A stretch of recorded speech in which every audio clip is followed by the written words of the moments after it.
ত্রয়োদশ জাতীয় সংসদ নির্বাচন ও গণভোটের বাকি মাত্র 2 দিন। এমন সময় নতুন আইন জারি করেছে ইসি।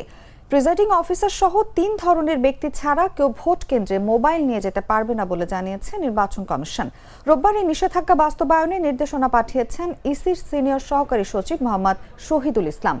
নির্দেশনায় বলা হয়, ত্রয়োদশ জাতীয় সংসদ নির্বাচন ও গণভোট উপলক্ষে ভোট কেন্দ্রের 400 গজ ব্যাসার্ধের মধ্যে ভোট কেন্দ্রের দায়িত্বপ্রাপ্ত প্রিসাইডিং অফিসার, ভোট কেন্দ্রের দায়িত্বপ্রাপ্ত পুলিশ ইনচার্জ এবং ভোট কেন্দ্রের দায়িত্বপ্রাপ্ত অঙ্গীভূত আনসার, সাধারণ আনসার, ভিডিপির নির্বাচন সুরক্ষা 2026 অ্যাপ্লিকেশন ব্যবহারকারী 2 জন আনসার সদস্য ব্যতীত কেউ মোবাইল নিয়ে প্রবেশ করতে পারবেন না।